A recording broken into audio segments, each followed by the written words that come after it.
اکثریت لا یؤمنون، لا یشکرون، لا یعقلون، لا یہتدون کی نظر آتی ہے۔ تو کسی شاعر نے کیا خوب کہا ہے، ہر دور میں ہوتی رہی طاقت کی پرستش، ہر دور یزیدوں کا طرفدار رہا ہے۔ تو بہرحال لوگ جو چاہیں کریں، جو کچھ میں نے اللہ کے قرآن میں پڑھا، جو کچھ محمد و آل محمد کے فرمان میں پڑھا، جو کوئی بزرگان دین کے کلام میں پڑھا، جو کوئی تاریخ اسلام میں پڑھا، اور جس کو میں حق سمجھتا ہوں، اور وہ یہ ہے کہ زندگی جب گزارنے کا وقت آئے، آدمی بلوغت کے سن و سال میں قدم رکھے، تو اپنا جو زندگی گزارے نہ شیطان کے حکم کے مطابق، نہ نفس امارہ کی خواہش کے مطابق، نہ اپنے حکام اور عمراء کے طریقہ کار کے مطابق، نہ اپنے آباء و اجداد کے مطابق، بلکہ زندگی گزارے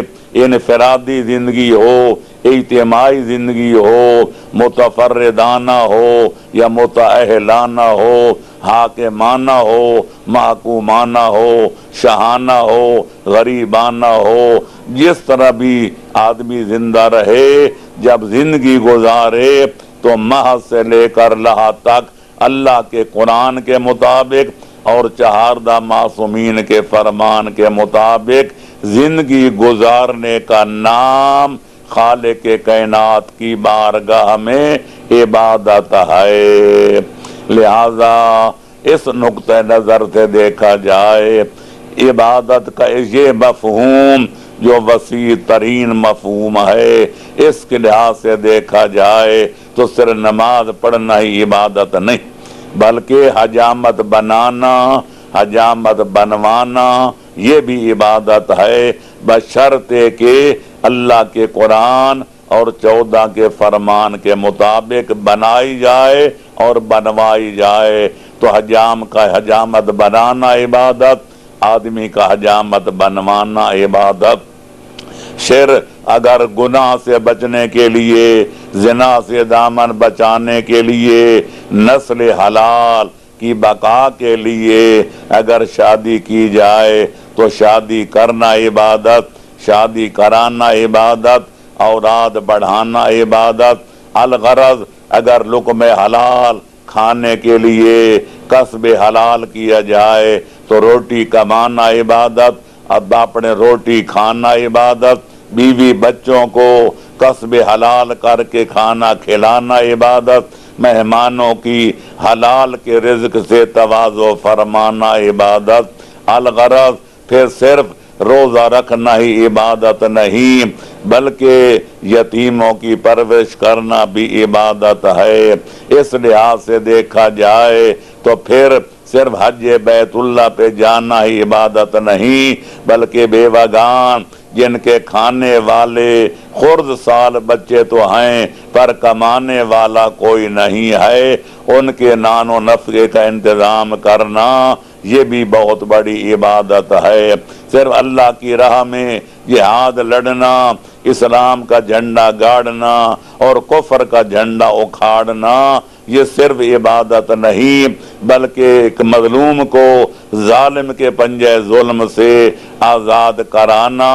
اور اس کو ظلم سے نجات دلانا یہ بھی جہاد کی طرح عبادت ہے۔ میں کیا عرض کروں، صرف زکوٰۃ دینا ہی عبادت نہیں، صرف حج پہ جانا ہی عبادت نہیں، بلکہ ایک مریض کا علاج کر کے اس کو موت کے منہ سے نکالنا یہ بھی بہت بڑی عبادت ہے۔ خالق کائنات کا فرمان ہے کہ من احیا نفسا فقد احیا الناس جميعا، جو ایک بندے کی جان بچائے وہ پوری انسانیت کی جان بچانے والا تصور کیا جائے گا۔ جس طرح کہ اس کا الٹ فرماتے ہیں من قتل نفسا بغیر نفس او فساد فی الارض فکأنما قتل الناس جميعا، کہ جس طرح ایک آدمی کسی کی بلا وجہ، بلا سبب، بلا کسی موجب کے اس کی جان تلف کرے، اس کو قتل کرے تو وہ پوری انسانیت کا قاتل سمجھا جائے گا۔ الغرض پتہ چل گیا عبادت بجز خدمت خلق نیست، بتسبیح و سجادہ او دل کنیس۔ اللہ کے حکم اور اللہ کے فرمان اور محمد و آل محمد کے احکام کے مطابق زندگی گزارنے کا نام عبادت ہے۔ رہا تھا کہ اللہ کے قرآن اور سرکار محمد و آل محمد علیہ السلام کے فرمان کے مطابق، ان کے احکام کے مطابق اور ان کے اوامر و نواہی کے مطابق زندگی گزارنے کا نام عبادت ہے۔ تو اس لیے عرض کر دیا صرف نماز کا نام عبادت نہیں، صرف روزہ رکھنے کا نام عبادت نہیں، صرف حج بیت اللہ ادا کرنے کا نام عبادت نہیں، بلکہ حجامت بنوانا، کپڑا سلوانا، زیب بدن کرنا، شادی بیاہ کرنا، غریبوں کی مدد کرنا، مظلوموں کو ظالموں کے پنجے سے آزاد کرانا، مخلوق خدا کو فائدہ پہنچانا، یہ عبادت خدا بندی کے مختلف مظاہر ہیں۔ البتہ میں یہ کہنے میں بھی کوئی مبالغہ نہیں سمجھوں گا کہ جس طرح خالق کائنات نے ابتدائی آفرینش کائنات سے لے کر آج تک کوئی بھی کائنات میں دو چیزیں برابر پیدا نہیں کی، ہر دو چیزوں میں فرق مدارج ہے، ہر دو چیزوں میں حفظ مراتب ہے، فرق مراتب ہے، کوئی کم ہے، کوئی زیادہ، کوئی افضل، کوئی فاضل، لہذا کوئی مفضول۔ اسی طرح عبادت کی بھی قسمیں ہیں، ایک عبادت افضل ہے، دوسری عبادت مفضول ہے، اور وہ اس طرح کہ اللہ کا حق ادا کرنا یہ بھی عبادت ہے، مخلوق خدا کا حق ادا کرنا یہ بھی عبادت ہے۔ لیکن میں یہ کہنے میں کوئی مبالغہ نہیں سمجھتا، مجھ سے کسی تردید کا کوئی خوف نہیں ہے کہ مخلوق خدا کا حق ادا کرنا یہ اللہ کے حق ادا کرنے سے بھی زیادہ فضیلت رکھتا ہے اور یہ افضل ہے۔ اور اس کی تفصیل بقدر ضرورت یہ ہے کہ خالق کائنات نے بنی نوع انسان پر، شریعت محمدیہ کا اقرار کرنے والوں پر دو قسم کے حقوق واجب کیے ہیں، کچھ اپنی ذات کے حق ہیں جو بندے پر ہیں، اور کچھ بندوں کے حق ہیں جو بندوں پر ہیں۔ لہذا جو اللہ کے براہ راست حق بندوں پر ہیں ان کو حقوق اللہ کہا جاتا ہے، اور جو بندوں کے حق بندوں پر ہیں ان کو حقوق العباد کہا جاتا ہے۔ ان کا باہمی فرق ظاہر ہے، وہ یہ ہے کہ بندہ اگر اللہ کا حق ادا کرے تو بندے کا فائدہ ضرور ہوتا ہے، خالق کائنات اس کو جاگیر جنت عطا فرماتا ہے، جہنم سے بچاتا ہے، اس کے درجات بلند کرتا ہے، لیکن بندوں کو اس کی عبادت سے، اس کے نماز روزے سے کوئی فائدہ نہیں پہنچتا۔ اور دوسرا حق ہے بندوں کا حق بندوں پر، یہ اللہ نے جو مقرر کیے ہیں، اگر ان حقوق کو ادا کیا جائے تو پھر بندہ حق ادا کرتا ہے، فائدہ لوگوں کو پہنچتا ہے۔ مثال کے طور پر ایک بندہ ساری رات نماز پڑھتا رہے، ساری زندگی روزہ رکھتا رہے تو ظاہر ہے نماز پڑھنے والے کو، روزہ رکھنے والے کو ثواب ملے گا، ثواب بھی بے حساب ملے گا، لیکن کسی کے اس کے نماز پڑھنے سے کسی بھوکے کا پیٹ تو نہیں بھرے گا، اس کا روزہ رکھنے سے کسی ننگے کے کپڑے کا انتظام تو نہیں ہوگا۔ لیکن اگر اولاد ماں باپ کا احترام کرے، ان کے حقوق ادا کرے، ماں باپ اپنی اولاد کے حقوق ادا کریں، اگر عورت اپنے شوہر کا حق ادا کرے اور شوہر اپنی بیوی کا حق ادا کرے، امراء غرباء کا حق ادا کریں اور غرباء امراء کا حق ادا کریں، استاد شاگرد کا حق ادا کرے، شاگرد استاد کا حق ادا کرے، پڑوسی کا حق ادا کرے، برادری والے برادری والوں کا، رشتہ داروں کا حق ادا کریں اور صلہ رحمی کریں تو اس سے لوگوں کو فائدہ پہنچتا ہے۔ اگر ادا نہ کریں تو لوگوں کا نقصان ہوتا ہے۔ لہذا سب سے افضل بندہ وہ ہے جو سب سے بڑھ کر اللہ کے بندوں کو فائدہ پہنچائے۔ یہی وجہ ہے کہ جب پیغمبر اسلام صلی اللہ علیہ وآلہ وسلم سے پوچھا گیا یا رسول اللہ من خیر الناس، آپ عالمین کے نبی ہیں، قیامت تک پیدا ہونے والی نسلیں آپ کے حلقہ نبوت میں شامل ہیں، آپ یہ فرمائیں آپ کی پوری امت میں سے، عالمین میں سے سب سے افضل و اعلیٰ بندہ کون ہے؟ تو پیغمبر خاتم نے بلا تأمل فرمایا خیر الناس انفع الناس للناس، سب لوگوں سے افضل بندہ وہ ہے جو سب سے بڑھ کر اللہ کے بندوں کو فائدہ پہنچائے۔ لہذا اور یہی وجہ ہے کہ کہنے والوں نے کہا کہ عبادت بجز خدمت خلق نیست بتسبیح و سجادہ و دل کنیست، عبادت کیا ہے؟ مخلوق خدا کو فائدہ پہنچانے کا نام ہے، صرف تسبیح کے دانے پھیرنے کا نام عبادت نہیں، موٹے جھوٹے کپڑے زیب بدن کرنے کا نام عبادت نہیں، زیادہ نفلیاں پڑھنے کا نام عبادت نہیں، پہاڑ کی غار میں ڈیرا لگا کر حق ہو کے نعرے لگانے کا نام عبادت نہیں۔ تو پھر عبادت کیا ہے؟ شاعر کہتے عبادت بجز خدمت خلق نیست، حقیقی عبادت مخلوق خدا کو فائدہ پہنچانا ہے۔ اسی بنا پر کسی شاعر نے کہا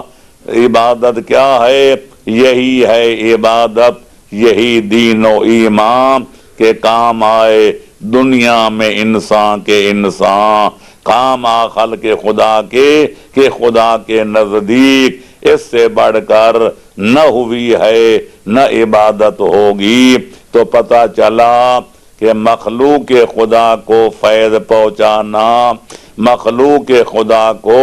فائدہ پہنچانا، ان کے دکھ درد کو دور کرنا،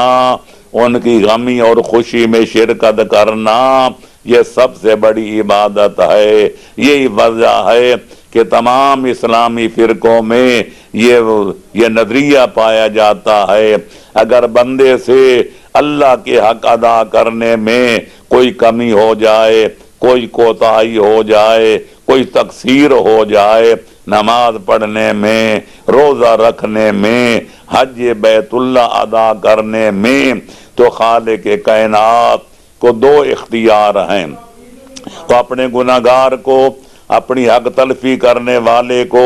سزا بھی دے سکتا ہے، معاف بھی کر سکتا ہے۔ اگر سزا دیتا ہے اس کا عدل ہے، اور اگر معاف کر دے اس کا فضل ہے۔ لیکن اگر بندوں کی حق تلفی کی جائے، لوگوں پر ظلم کیا جائے، کسی کی عزت لوٹی جائے، کسی کا خون ناحق بہایا جائے، کسی سے قطع رحمی کی جائے، کسی کو کسی قسم کا ضرر و زیاں پہنچایا جائے، تو یہ تمام امت مسلمہ کا عقیدہ اور نظریہ ہے کہ بروز قیامت جب تک مظلوم خود بول کر اپنے ظالم کو معاف نہیں کرے گا، خالق کائنات بھی ظالم کو کبھی معافی نہیں دے گا، بلکہ ظالموں پہ لعنت بھیجتا ہے، اور بار بار فرماتا ہے کہ لعنت اللہ علی الظالمین، میں اللہ ظالموں پر لعنت بھیجتا ہوں۔ اس سے پتہ چلا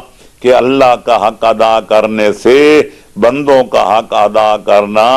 افضل و اعلیٰ ہے۔ اسی بنا پر کسی شاعر نے کہا تھا درد دل کے واسطے پیدا کیا انسان کو، ورنہ طاعت کے لیے کچھ کم نہ تھے کروبیاں۔ تو میں عرض کروں گا جس طرح مخلوق خدا کو فائدہ پہنچانا سب سے بڑی عبادت ہے، اس کے برعکس جب امیر المومنین امام المتقین حضرت علی علیہ السلام سے پوچھا گیا کہ مولا من شر الناس، سارے دنیا کے برے لوگوں سے بڑھ کر برا بندہ کون ہے؟ تو جناب نے بلا تامل فرمایا کہ بدترین خلائق ہے وہ بندہ جو اللہ کے مخلوق کو، اللہ کے بندوں کو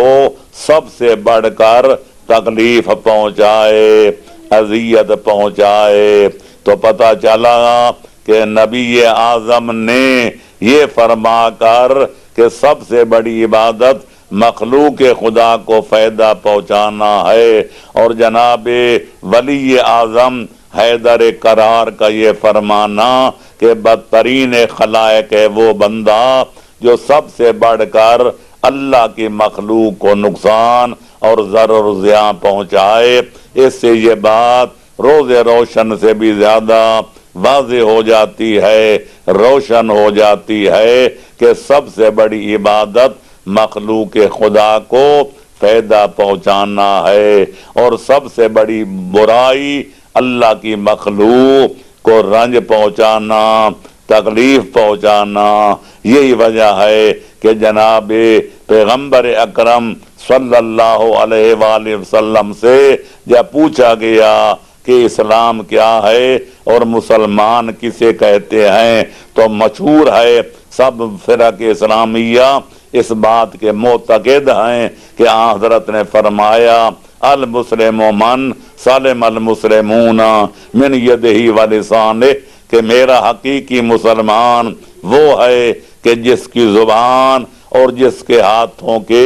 ضرر و زیان سے تمام کائنات کے مسلمان محفوظ نظر آئیں۔ نہ زبان سے کوئی ایسا جملہ ادا کرے کہ جس سے کسی مسلمان کی دل آزاری ہوتی ہو، اور نہ ہاتھ کو اس طرح حرکت دے جس سے کسی مسلمان کو نقصان پہنچتا ہو۔ جو زبان پر بھی کنٹرول کرے اور اپنے ہاتھوں پر بھی کنٹرول کرے، نہ زبان سے کوئی ایسا فکر ادا کرے، نہ کوئی زبان سے ایسا لفظ بولے کہ جس سے کسی مسلمان کو نقصان پہنچتا ہو، نہ کس ہاتھ کو اس طرح حرکت دے جس سے کسی مسلمان کو ضرر و زیاں پہنچتا ہو، اس کو مسلمان کہتے ہیں۔ لیکن اس سے واضح ہو گیا کہ جس کی زبان اور ہاتھوں سے مسلمان محفوظ نہیں، بولے تو پتھر تولے، لاکھوں مسلمانوں کو کافر بنا دے، اور ہاتھ کو حرکت دے تو کسی عورت کو بیوہ بنائے، کسی بچے کو یتیم بنائے، کسی دوست کو دوست سے جدا کرے، وہ مسلمان بلکہ میں تو کہوں گا وہ انسان کہلانے کا بھی روادار نہیں ہے۔ اس کو جنگل کا بھیڑیا کہنا زیادہ مناسب ہوگا، کاٹنے والا کتا اس کو کہا جائے تو یہ اس کے لیے زیادہ موزوں ہوگا۔ ایسا بندہ کہ جس کی زبان اور ضرر و زیان سے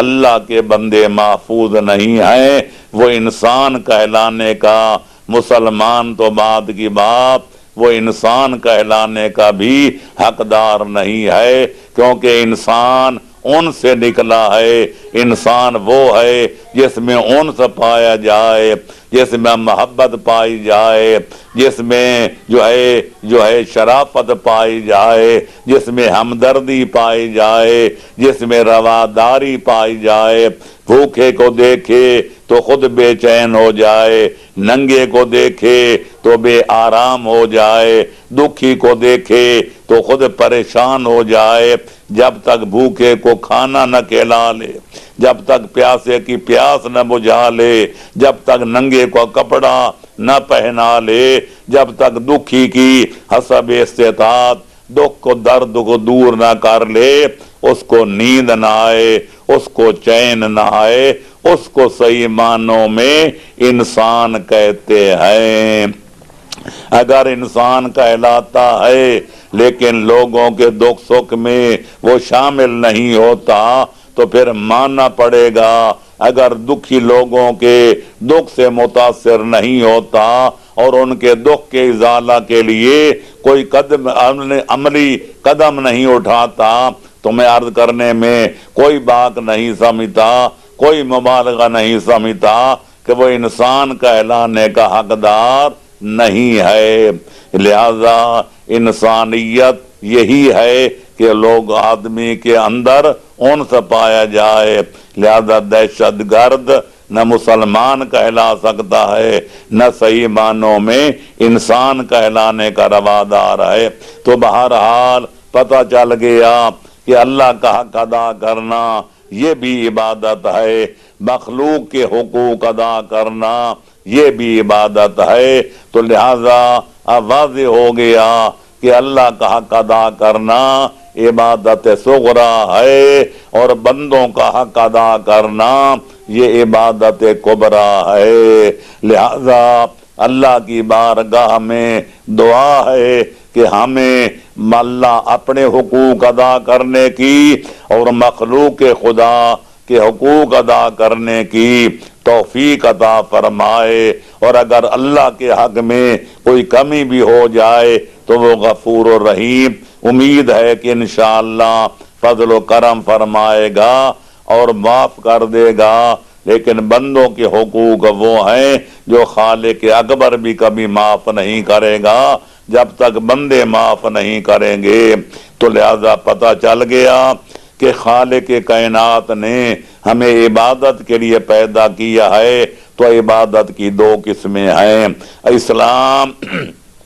نام ہی سلامتی کا ہے، اسلام نام ہی رواداری کا ہے، اسلام نام ہی بردباری کا ہے، اسلام نام ہی تحمل کا ہے، اسلام نام ہی برداشت کا ہے۔ لہذا صحیح معنوں میں مسلمان وہ ہے جس میں رواداری پائی جائے، جس میں باہمی محبت پائی جائے، جس میں لوگوں کے ساتھ میل جول پائی جائے، جس کے اندر عفو و صفح کا جذبہ پایا جائے، جو لوگوں کو فائدہ پہنچائے۔ حقیقت یہ ہے اگر ہم مسلمان کہلانے والے صحیح معنوں میں مسلمان بن جائیں تو اسلامی ممالک جنت ثان بن جائیں، جنت کا نمونہ بن جائیں، اور دنیا تمام حلقہ بگوش اسلام ہو جائے۔ لیکن افسوس سے کہنا پڑتا